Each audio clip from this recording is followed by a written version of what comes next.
Okay, today we'll be replacing the diaphragm on a Peavey 22A driver. Sometimes you'll see it numbered with 22A or 22XT. They both require the Peavey 22XT diaphragm replacement. This particular horn is out of a Peavey SP4 cabinet, but others are similar, and many of them use the same driver, which is a very common Peavey model. So the first thing we'll want to do is take a look at our old diaphragm to see where the positive and negative connections are. Here, positive indicated with kind of a red washer underneath the tab of the diaphragm. It's a very normal setup on these drivers. And I like to take the diaphragm and mark a little positive connection point on the magnet plate to indicate the positive side before removing the old diaphragm. So we'll go ahead and do that. And this particular driver is installed with 6 1/4-inch nuts that attach the driver diaphragm to the top plate, so we'll remove those one at a time. 1/4-inch driver is the easiest thing to use for that. So loosen them around the outside of the diaphragm.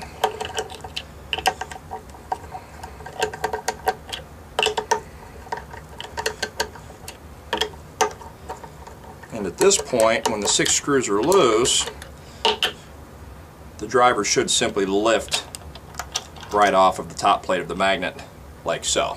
Okay? At this point, you have the 6 screws still in the driver cap from the old diaphragm, so we want to remove those. Simply turn the diaphragm over and remove the screws. Set those aside.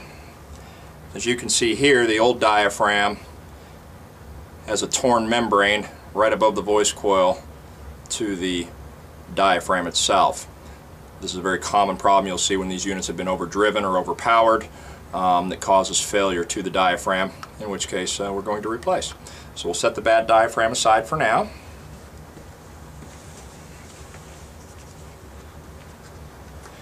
And the new diaphragm comes boxed just like this. You simply remove it from the packaging here. You'll see that the new diaphragm has the same guide pins here and here as the old diaphragm. We want to take a look and make sure that everything looks round and clean, and it does. And I like to mark the diaphragm with a date before installing it, just to keep track of when it was installed for service. So we'll use a black Sharpie marker here and come in and just simply write the date on the diaphragm. We'll set that aside for a moment. We want to take a look at the magnet plate at this point. What we want to look for here is any debris or buildup of rust particles inside the magnet gap. We want to check the phase plug here to make sure it's not loose or cracked in any way, and in this case it looks like it's in great shape. For good measure, we'll go ahead and run a piece of masking tape sticky side out around the magnet gap here, just to give it a light dusting basically inside, just to make sure we pick up any particles that we can't see by eye. So we'll take our tape here, sticky side out. You can use a business card, something of this nature here, just something kind of thin but strong enough to support the tape. Run around the diaphragm gap or the magnet gap a couple of times here. So simply remove whatever dust and debris may be present in the magnet gap, and that should do it.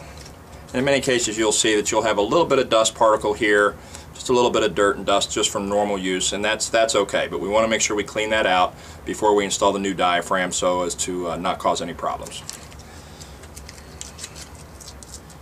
Next thing we want to do is get the new diaphragm ready to install. Again, take a note of the guide pins here and here on the Peavey. Others are similar.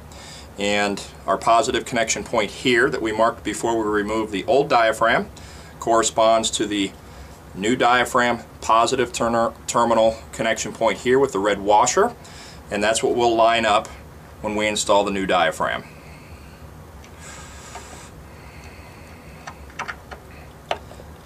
And there we go. It sets down in place very easily. Just press lightly down around the diaphragm to seat it, and at this point we can reinstall the 6 screws.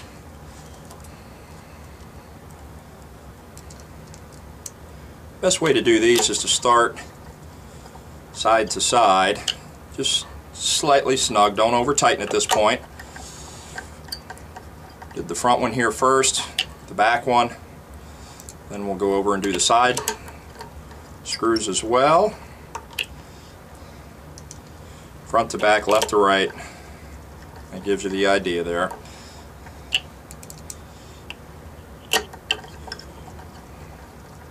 And again, just slightly snug, not over tightened, just want to secure it in place. Then I like to go back to the first starting location here, the starting location for the screws, and just give it a little bit of a turn. About a quarter turn on each one is fine. Same pattern as before. You don't want to over tighten the driver diaphragm and cause any binding of the voice coil in the magnet gap or against the phase plug with the diaphragm inside once it is mounted here. And at this point we're ready to go. Last thing we like to do is have a signal generator set up here, positive and negative connections to the new diaphragm, typically done here. In here we have a signal generator set to 1000 Hertz, and at this point we'll just do a quick connection at low voltage. Make sure the connection points are tight.